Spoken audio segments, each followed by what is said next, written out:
Saya akan ngaji tentang betapa mudahnya berbuat baik dan betapa mudahnya bersosialisasi yang jadi kebutuhan sosial masyarakat. Kemudian di saat yang sama sebagai kebaikan menurut Islam. Ini saya baca kitab yang sangat otoritatif, yaitu kitab Sahih Muslim, di mana kita tahu dalam Islam pegangan ahli sunnah wal jamaah, juga pegangan ulama seluruh dunia adalah Al-Kutubus Sittah, kitab 6 diantaranya yang hadis Bukhari Muslim. Di sini ketika Nabi ditanya tentang beberapa kebaikan, yaitu dari pertanyaan ayul a'mali afdal, amal apa yang terbaik, di antaranya Nabi menyebut sekian: iman billah, iman kepada Allah Ta'ala. Kemudian ini yang penting dilakukan semua pemimpin, oleh bupati, oleh wakil bupati, oleh seluruh pemimpin, baik struktural maupun kultural, maupun pemimpin kecil, yaitu di keluarga. Yaitu Nabi ngendikan di antara misi Islam adalah memerdekakan budak. Kemudian ada yang lagi tanya lagi, fa'illam af'al. Lalu dari sekian kebaikan yang butuh biaya itu saya tidak mampu melakukan ya Rasulullah. Kalau nyumbang masjid saya tidak mampu. Kalau berbuat bikin fasilitas umum saya tidak mampu.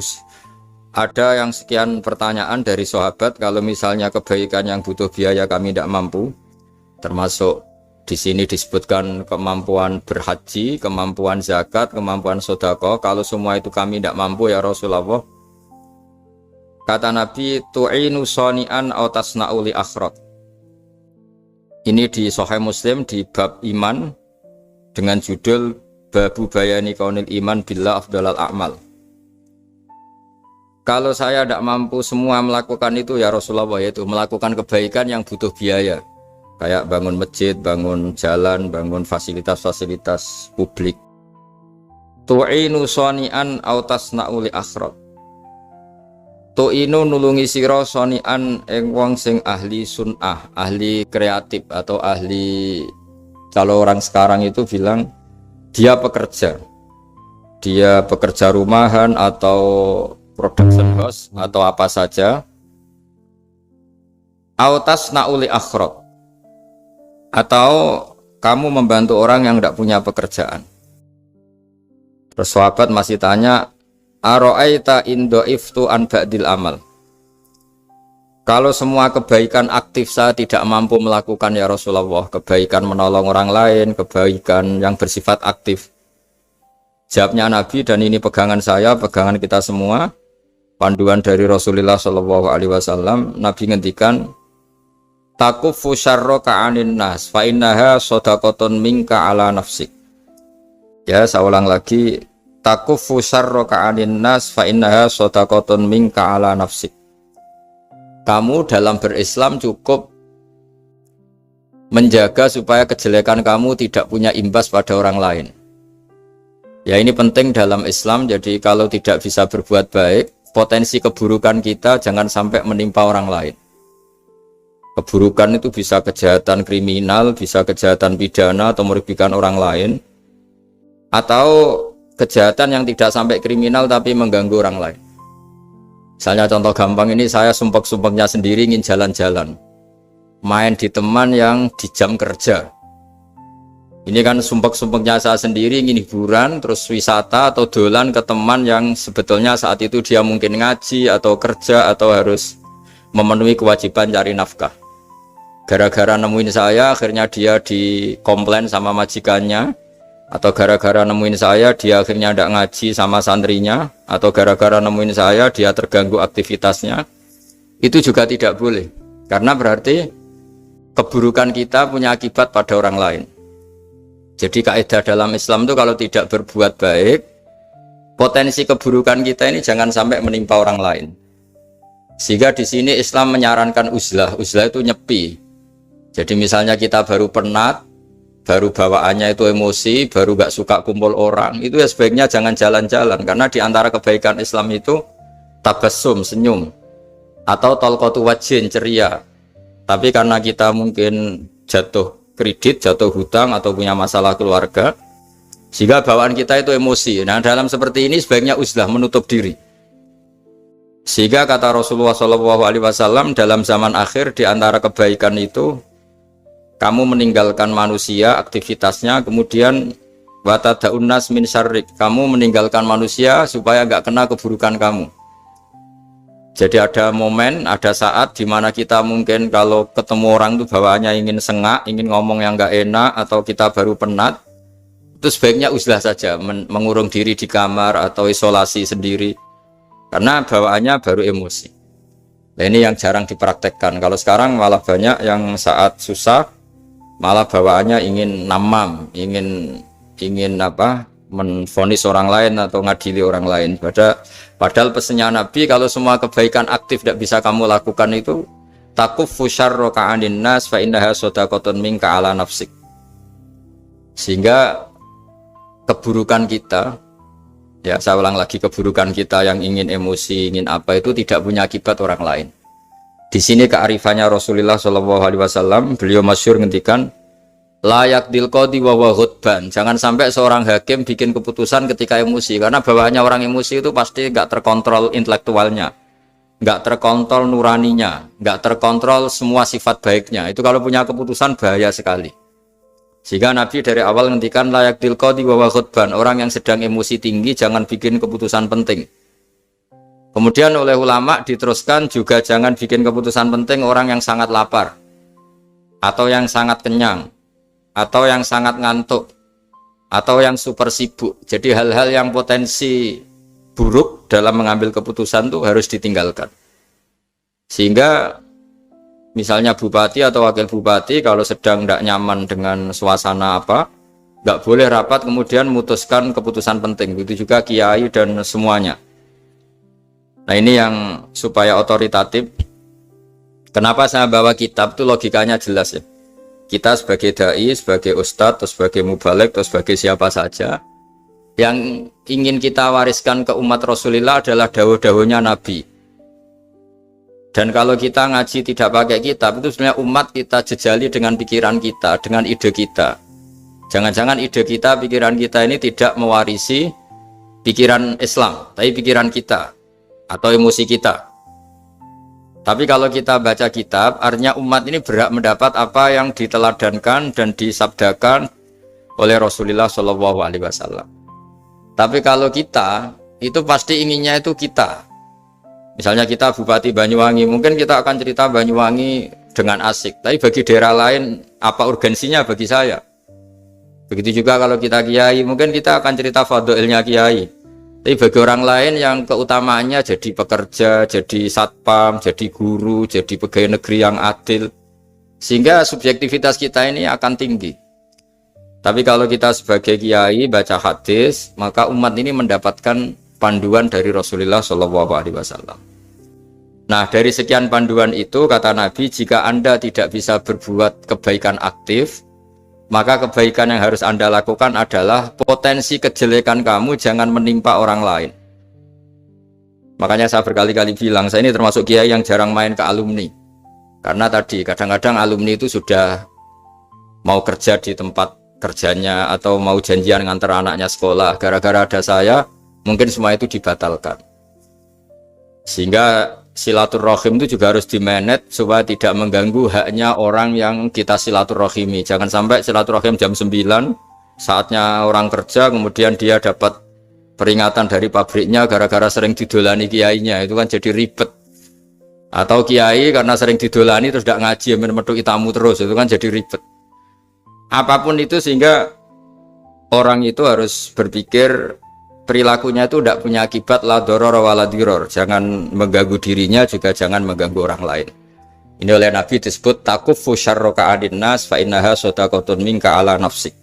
Sifat buruk kamu itu harus dijaga supaya tidak menimpa orang lain, dan itu berarti menjadi sedekah kamu atau amal kamu pada diri kamu sendiri. Jadi ini penting dimaklumatkan ke semua kita bahwa saat kita tidak bisa berbuat baik aktif, misalnya nggak bisa sedekah, nggak bisa menolong orang, setidaknya keburukan kita tidak menimpa orang lain.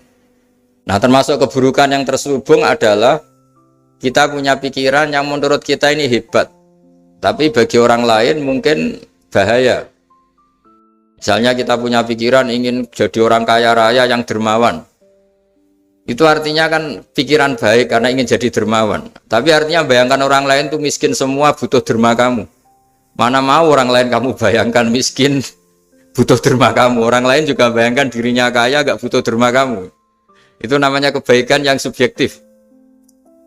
Kamu ingin jadi kiai yang ngajarin orang banyak. Oke, itu baik. Tapi kan berarti kamu bayangkan orang lain gak bisa ngaji terus kamu saja yang bisa ngaji sehingga kamu yang ngajarin. Ya sudahlah, kebaikan itu udah usah muluk-muluk seperti itu. Jadi apa yang ditakdirkan kita jadi bupati ya jadi yang baik, menolong pekerja-pekerja yang baik. Saya kemarin diceritain banyak oleh Mas Anas aktivitas Pemda Banyuwangi yang menolong banyak orang, juga masyarakat juga saling menolong dan seterusnya dan terusnya. Jadi ini jelas maksud saya supaya bupati dan semuanya pemimpin melakukan kebaikan itu berdasar panduan dari Rasulullah SAW, di mana di antara aturan yang dianjurkan beliau adalah aktivitas kita sebagai manusia adalah tu'inu soni'an au tasna'uli akhraq. Ya, saya ulang lagi, saya ulang teks hadisnya secara lengkap supaya dapat berkahnya Rasulullah SAW. Ada beberapa pertanyaan dari sahabat, ya Rasulullah, jika saya tidak bisa berbuat baik yang berbiaya atau tidak bisa berbuat baik yang aktif, apa yang saya harus lakukan? Nabi ngendikan tu'inu soni'an au tasna'uli akhraq. Kamu membantu orang yang pekerja atau kreatif, orang-orang yang kreatif atau pekerja apa saja kamu bantu, dan bantu orang yang tidak punya pekerjaan. Terus ditanya lagi, qultu ya Rasulullah ara'aita in dha'iftu an ba'dil amal. Bagaimana kalau itu pun saya tidak bisa ya Rasulullah? Terus Nabi ngendikan tafuqifu syarraka anin nas fa innaha shadaqatun minka ala nafsik. Yang penting keburukan kamu tidak menimpa ke orang lain, dan itu bagian dari sedekah kamu. Nah, perlu saya ingatkan ke semua kita lah. Makanya pentingnya membaca umat Islam dengan ilmu usul fikih. Saya berkali-kali bilang, jika ada seseorang tidur, itu jangan kamu baca sebagai tidur yang meninggalkan tahajud, meninggalkan sholat qiyamul lail, meninggalkan wiridan di malam hari. Tapi juga bacalah saat itu dia tidak dugem, tidak maksiat, tidak narkoba. Sehingga barokahnya ilmu itu ada respek pada umat Islam yang tidur. Karena tidur itu juga ada fungsi meninggalkan sekian maksiat, sekian kriminalitas. Tapi kalau kita kulino tidak baca dengan ilmu, maka melihat orang tidur itu ya kayak meninggalkan tahajud, meninggalkan wiridan, meninggalkan qiyamul lail, sehingga bawaannya kita ini akan kurang respect. Tapi kalau kita membacanya dengan ilmu, orang yang tidur di malam hari, maksudnya ya sudah sholat isya, itu ada sekian potensi maksiat yang dia tinggalkan. Dia tidak ngerasani orang, tidak adu-adu orang di medsos, dia tidak dugem, tidak meninggalkan. Pokoknya ada sekian kebaikan dalam saat tidur itu. Ini barokahnya ilmu. Tanpa ilmu kita tidak bisa respect seperti ini, karena bawaannya akan, oh ini malam-malam tidak tahajud, tidak wiridan, tidak apa. Tapi kalau kita dengan ilmu, itu akan membaca dengan tidur, artinya orang tidak maksiat, tidak dugem, tidak ngerasanin orang, tidak ngata-ngatain orang. Nah di sini sadaqallahul azim ketika ngendikan wa min ayatihi manamukum billaili wan nahar. Termasuk ayat Allah itu orang tidur.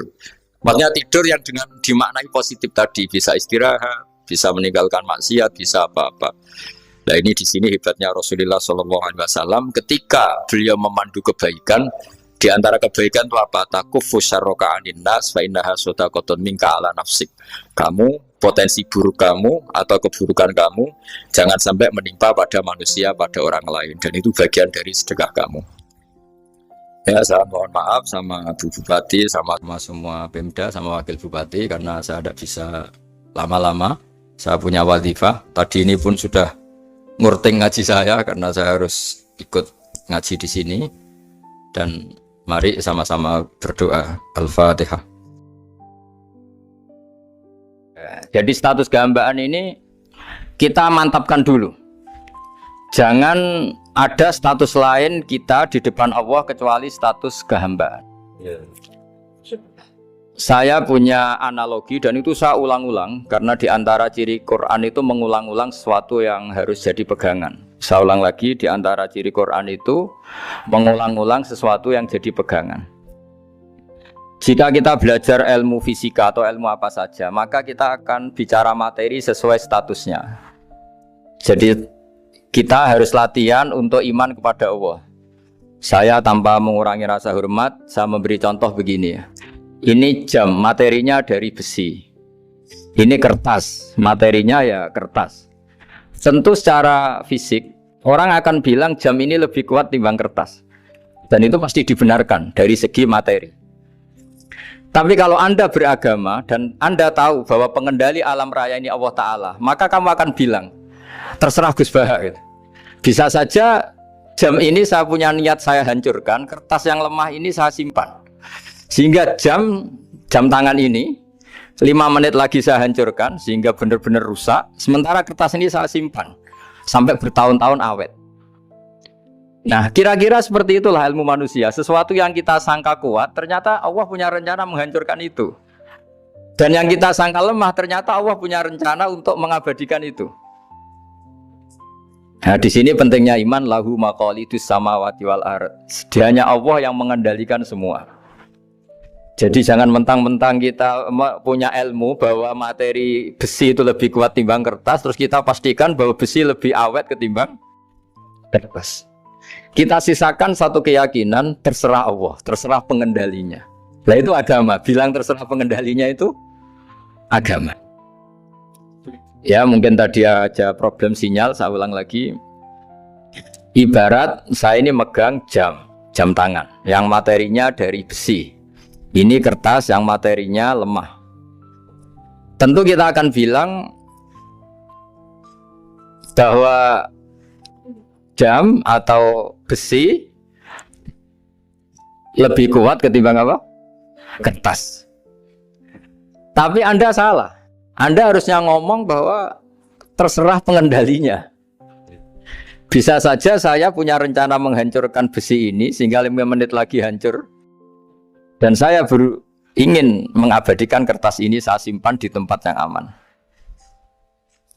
Nah kira-kira agama itu bukan anti ilmu, sehingga agama boleh kamu mengatakan besi ini lebih kuat ketimbang kertas.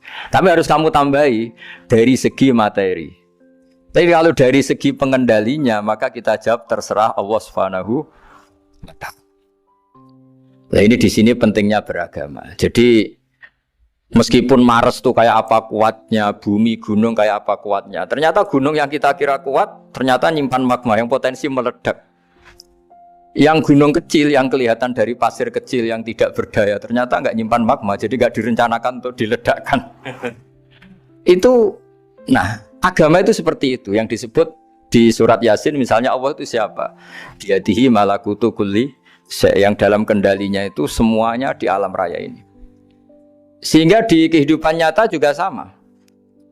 Ada orang yang nekuni ilmu ekonomi, tapi miskinnya Masya Allah. Ada yang gobloknya Masya Allah tapi kaya. Ada kiai yang punya doa banyak, hidupnya biasa. Yang nggak punya doa kaya. Itu saya pernah baca di sebuah hadis qudsi. Ada riwayat begini. Nabi Musa ketemu Allah ditanya, Limadza kata Allah, kenapa saya memberi rezeki orang yang bodoh? Mak itu orang yang bodoh sekali. Kadang tak ciptakan dia jadi orang kaya. Dan yang pintar ekonomi kadang tak ciptakan jadi orang miskin. Si Nabi ini tanya, kenapa ya Allah? Supaya dia tahu yang mengendalikan rezeki itu saya, bukan ilmunya dia. Jadi banyak orang, misalnya kita yang pintar, dipekerjakan orang yang nggak pintar. Yang punya pabrik tidak pintar, mengerjakan orang yang pinter. Jadi ya kira-kira agama itu seperti itu. Sehingga dalam kita beragama itu yang paling ditekankan itu tawadhu. Tawadhu itu merasa sopan atau memang sopan betul. Kalau dalam Ihya disebut sekiranya Anda tidak bisa tawadhu secara rasa, tawadhulah secara ilmu. Saya ulang lagi ya, sekiranya Anda tidak bisa tawadhu secara rasa, tawadhulah secara apa? Ilmu. Karena ilmu itu akan abadi. Saya beri contoh begini, saya ini kan misalnya kiai di kampung saya atau di kecamatan saya. Saya mungkin bisa merasa hebat karena saya tokoh di sini. Tapi pastikan sebelum ada saya yang bernama Baha ini, agama sudah jalan. Dan di daerah lain yang nggak kenal saya juga agama sudah jalan. Betapa tidak pentingnya saya di kawasan-kawasan yang nggak butuh saya, atau di era yang sebelum ada saya. Nah dengan ilmu seperti itu orang pasti tawaduk, karena dia tahu daerah yang nggak ada saya ternyata ya ada masjid, ada agama. Periode yang sebelum ada saya juga agama jalan. Sehingga kita tidak kumo luhur, wah kalau nggak ada saya agama nggak jalan. Zaman Wali Songo tidak ada saya agama ya jalan. Ekonomi juga gitu. Kalau Anda pakar ekonomi yang mensejahterakan rakyat, cara tawadhu itu kalau nggak bisa dengan rasa, dengan ilmu. Sebelum ada kamu banyak orang kaya, banyak orang yang nggak kenal kamu juga kaya. Banyak periode yang saat itu udah ada Anda juga kaya. Berarti Anda ini tidak siapa-siapa. Makanya saya pernah didatangin seorang profesor, ini kisah nyata. Gus, sebetulnya saya dengan bapak saya itu pinter mana? Bapak saya itu tidak tamat SD, tapi saya bisa profesor. Saya ini profesor, anak saya naik kelas saja sudah senengnya bukan main. Setidaknya ini orang bodoh bisa menciptakan orang pinter, yang orang pinter kesulitan menciptakan orang pinter lagi. Nah, kalau kita tidak bisa tawaduk secara rasa, tawaduklah secara ilmu. Ikhlas juga gitu, saya sering ngajarkan ikhlas di beberapa kesempatan ngaji. Kalau Anda tidak bisa ikhlas secara rasa, ikhlaslah secara ilmu. Pasti bisa, bukan mungkin bisa, pasti bisa. Secara ilmu. Makanya di Quran disebut fa'lam annahu la ilaha illallah. Ilmu, fa'lam itu dari kata ilmu. Saya beri contoh, saya mulai kecil sampai sekarang. Sekarang saya sekitar umur 50 tahun.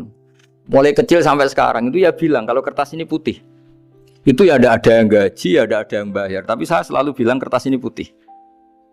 Yang hitam ya saya katakan hitam, yang merah saya katakan merah. Kenapa? Karena itu fakta. Saya ulang lagi, karena itu fakta. Sehingga saya untuk mengatakan putih tidak perlu ada yang bayar.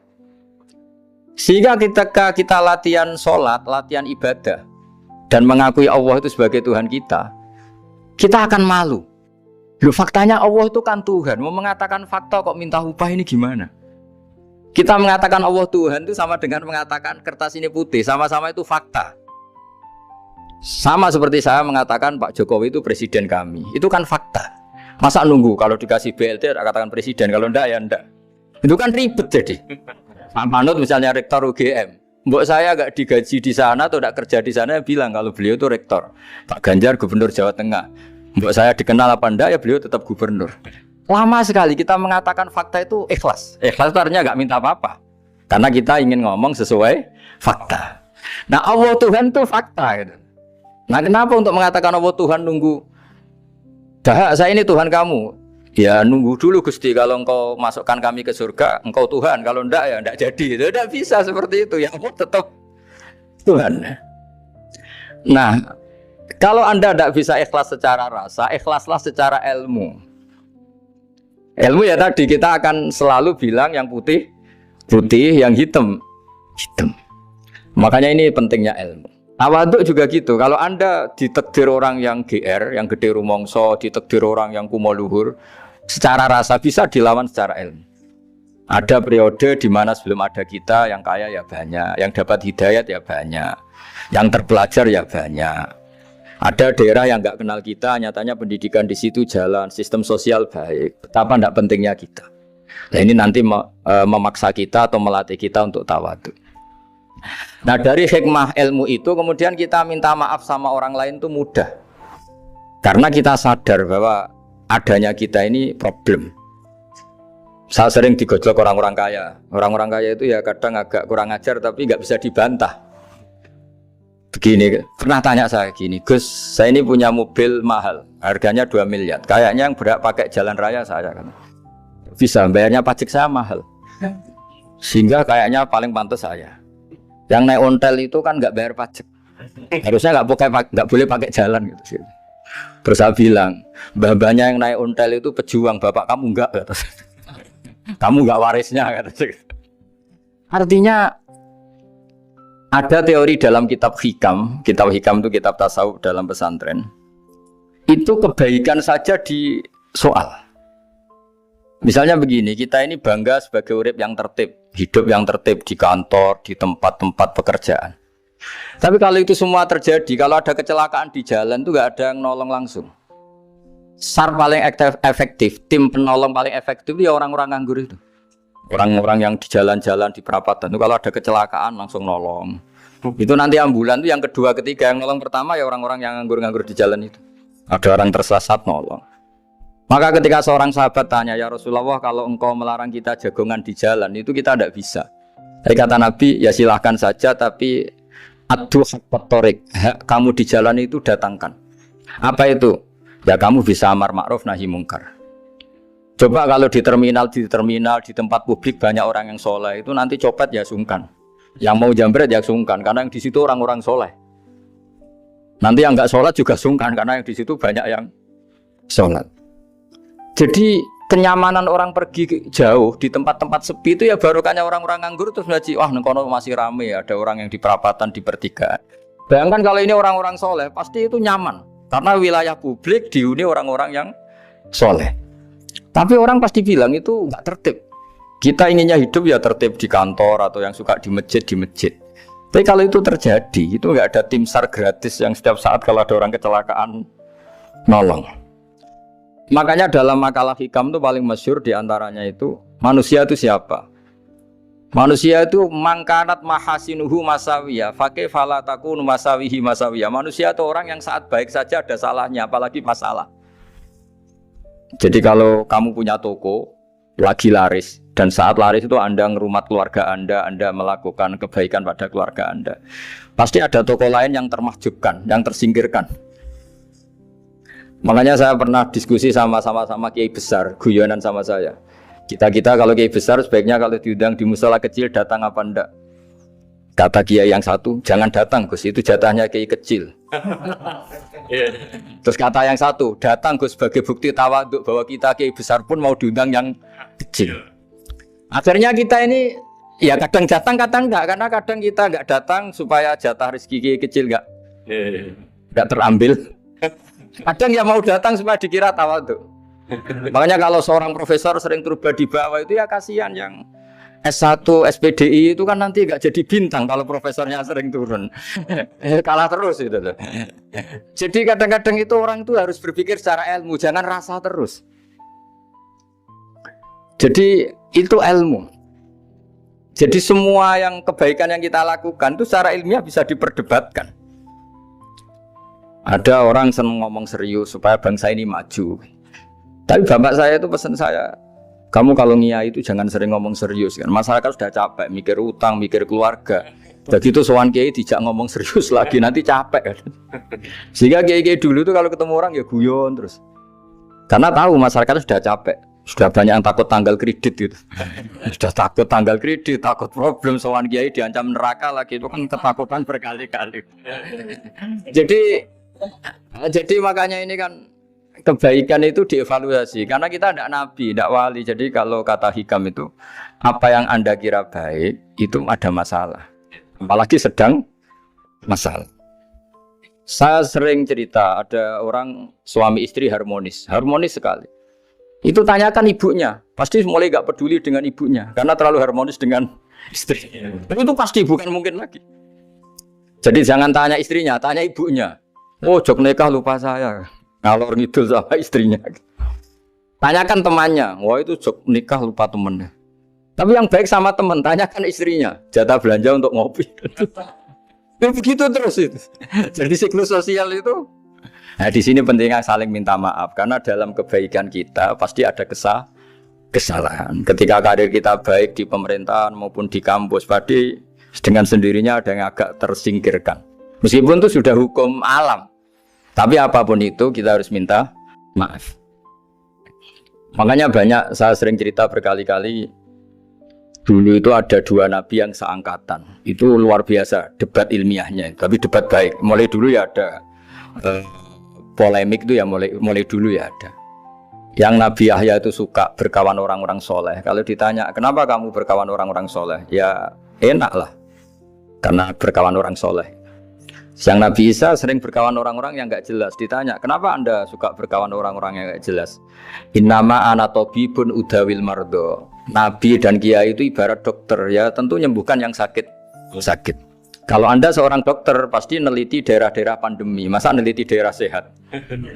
Nah, jadi dulu bapak wasiat ke saya gitu, kowe nak jadi kiai kok bengkel. Jadi kiai itu kayak bengkel. Kalau nggak siap dadani orang nggak jelas ya jangan jadi kiai kan.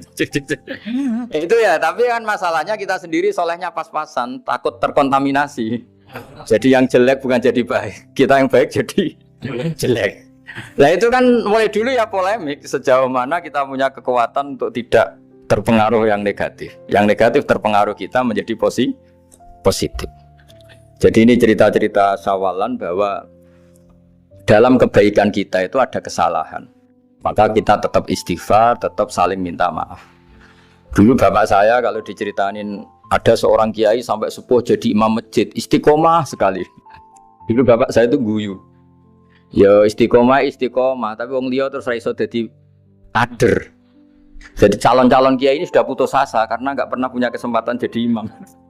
Jadi di balik istiqomah itu ya ada memahjubkan orang lain. Makanya alhamdulillah di Indonesia itu ada pegawai pensiun. Kalau enggak habis itu. Karena yang anyar-anyar itu mesti ini kurang pengalaman, ini kurang senior. Tapi baru kan ada pensiun kan gantian. Masalahnya di dunia kiai itu udah ada pensiun. Tambah sepuh tambah mantap, tambah sepuh tambah mantap. Nah itu sebaiknya ya mulai mundur-mundur sedikit dari imam masjid itu. Ya nyari-nyari yang lain lah supaya ada kaderisasi, ada. Jadi intinya itu di balik kebaikan yang kita lakukan pun itu ada masalah sehingga kita butuh istighfar. Di sini pentingnya dawuhnya para wali-wali, dulu ada istilah wastighfaruna yahtaju ilal istighfar. Ketika kita minta maaf, sebetulnya minta maaf sendiri itu butuh minta maaf lagi. Minta maaf lagi itu butuh minta maaf lagi. Misalnya saya dengan Mas Hilmi ini akrab, pernah pakai uangnya misalnya. Itu kadang kita bayar itu malah tersinggung, kok kayak orang lain saja bayar. Minta maaf juga gitu, kalau kamu punya teman akrab, terus minta maaf resmi itu tersinggung. Kayak wong liya ae jaluk sepuro. Jadi kadang jaluk sepuro itu malah masalah. Itu kan sama, kamu punya teman akrab terus kalau mau main, assalamualaikum, sakit masuk nopo boten, angsal boten. Boleh enggak main, itu mesti teman kamu tersinggung. Kok kayak orang lain saja. Artinya ketika Anda merasa benar karena protokoler ketika masuk ke teman, ternyata itu salah. Teman kamu maunya enggak protokoler karena sudah akrab. Tapi ketika kita merasa akrab, ternyata selonang-selonang dianggap problem, kita tidak pernah tahu. Nah di sini kata ulama-ulama, minta ampun itu kebutuhan manusia karena dalam kebaikan kita pasti ada kesalahan. Makanya disebut wastighfaruna yahtaju ilal istighfar. Kita selalu diajari Rabbana dzalamna anfusana, ya Allah, kita ini selalu mendolimi diri kita sendiri. Jadi saat kita baik pun ada unsur kesalahan. Yaitu tadi, kalau Anda jadi orang pasti ada yang termahjubkan. Kalau Anda kiai besar atau profesor atau pejabat turun ke bawah, ya kalau gubernur turun terus ya bupati gak jadi bintang. Kalau saya kiai besar misalnya turun terus ya kiai kampung itu ya kasihan. Saya pernah diundang Manakipan tidak datang itu kiai kecil bilang matur nuwun Gus gak teko. Aduh iwake gak untuk saya katanya. Barokahnya saya ada. Itu lucu ya, matur nuwun betul. Matur nuwun Gus jenengan gak dugi jadi. Akhirnya jatah besarnya untuk saya. Nah, tapi yang punya rumah komplain. Gus udah nggak tahu teko PP aku wong cilik. Nah ini saya harus mendahulukan versi Soibul Bait yang punya rumah apa versi kiai yang termahjubkan. Artinya pilihan apapun saya harus istighfar karena ada saja unsur salahnya. Ya makanya ini kan, makanya ya saya minta UGM juga saya sering undang saya terus, nanti dikira karena kampus besar Gus Bak mau juga keliru lagi. Kalau 1-2 kali mungkin boleh, kalau keseringan ya gak boleh, nanti itu dikira saya maunya hanya sama kampus besar, padahal saya sama RT ya sering datang juga. Nah ini yang terakhir saya bacakan teks otoritatif sebagaimana janji saya. Kata Rasulullah SAW di sebuah hadis, ini terakhir nanti supaya nggak lama-lama, saya juga punya wadhifah. Ada orang itu punya hutang. Hutang itu ya hutang, memang hutang. Singkat cerita orang itu tidak bisa bayar sampai akhirat. Dan aturannya Allah, orang yang punya hutang tidak bisa bayar ini harus diaudit, harus diselesaikan di akhirat. Kalau tidak bisa diselesaikan di dunia, diselesaikan di akhirat. Walhasil akhirnya di akhirat itu ditagih dan tidak mampu bayar. Karena di akhirat sudah tidak ada kredit, tidak ada ATM, tidak ada apa saja. Terus kata Allah, solusinya kebaikan kamu dikasihkan yang ngutangi. Ternyata kebaikan dia tidak cukup juga.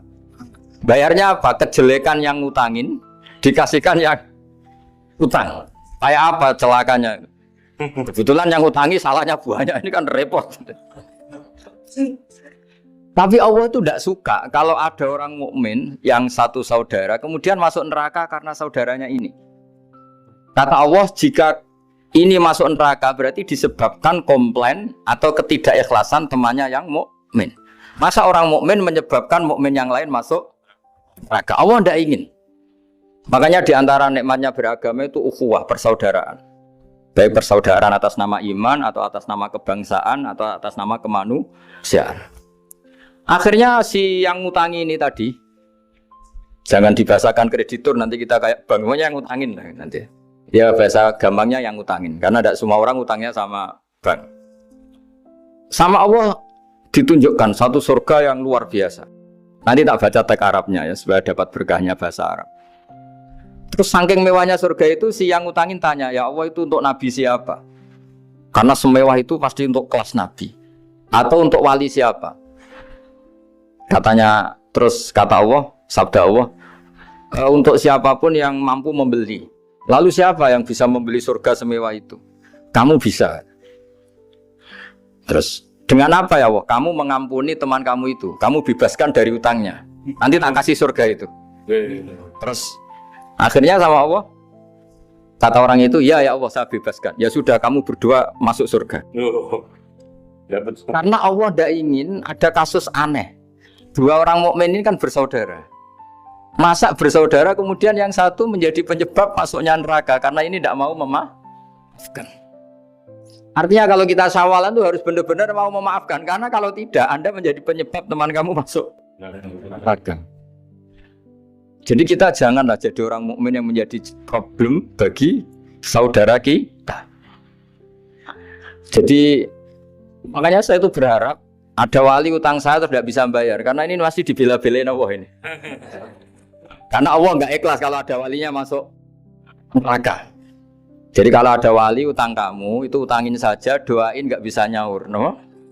Nggak bisa bayar. Nanti ini akan dibela-belain Allah di akhirat. Karena wali ini nggak pantas masuk neraka.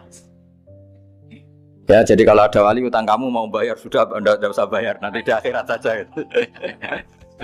Lah yang ribet kalau yang kamu utangin dia ahli neraka, kamu nagihnya disuruh masuk neraka. Nah, itu ribet itu. Sudah utang dia ahli neraka. Ya tak baca teksnya supaya ini ada di kitab Ihya halaman 197 juz 2.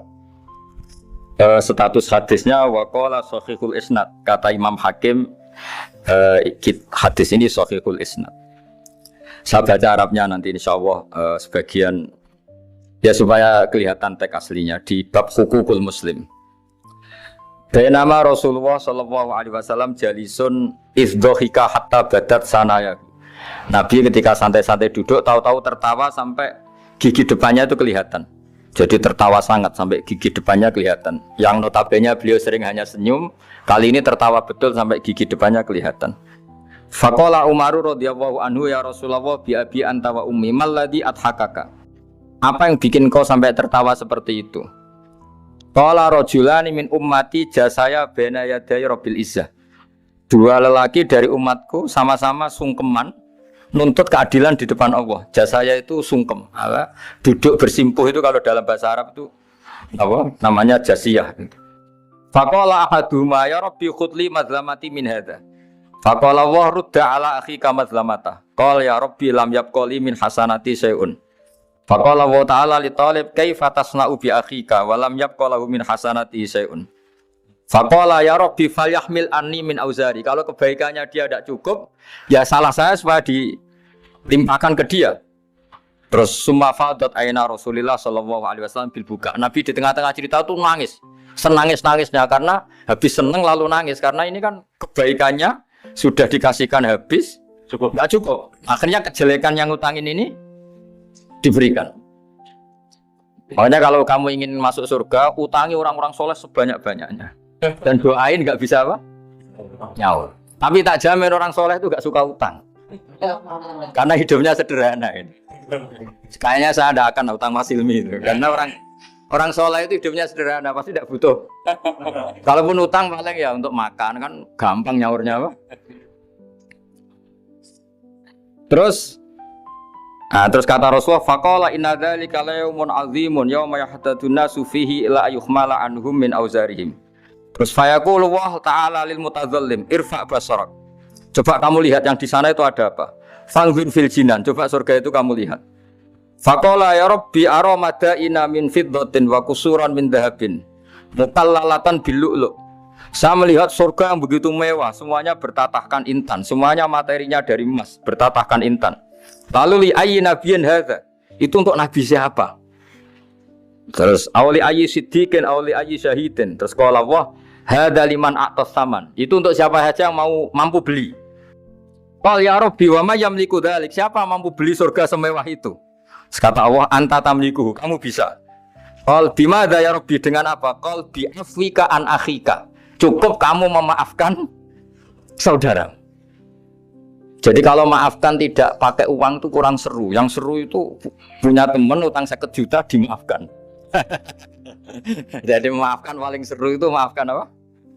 Utang. Kalau maafkan sama-sama salah miso apa itu enteng itu. Jadi yang seru itu teman punya utang 100 juta kamu itu seru. Dan nanti aja di akhirat nanti itu ada di akhirat. Ya nanti notanya di bawah kalau gitu. Ya, bi afwika anakhika. Jadi surga semewah itu maharnya atau harganya cukup memaafkan saudara kamu.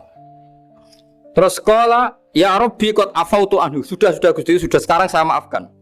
Fayaqulu wa ta'ala khud bi yadi akhika fa'adkhilhul jannah. Ya sudah sekarang kamu berdua sama-sama masuk surga. Karena ini orang soleh, enggak pantas masuk neraka. Yang punya utang ini enggak pantas masuk neraka. Nah ini yang ribet kalau yang utang ya ahli neraka, yang utangnya ahli neraka. Ngapain debat utang, wong kamu sudah ahli neraka. Hanya tanpa kasus utang pun sudah jatah. Nah, ini ribet kalau ketemu orang-orang yang jatahnya ada di surga. Cuma qala sallallahu alaihi wasallam ittaqullaha wa aslihu dzata bainikum fa innallaha ta'ala yuslihu bainal mu'minin yaumal qiyamah. Jadi di antara proyek besar Allah itu menjadikan orang mukmin itu bersaudara dan saling memaafkan. Itu sampai akhirat proyek itu masih dilakukan Allah. Maka ketika di dunia kayak sawalan ini usahakan saling memaafkan karena keinginan Allah sampai akhirat pun seorang mukmin itu saling memaafkan. Ya, jadi ini sebagai penghormatan saya pada teman-teman alumni UGM.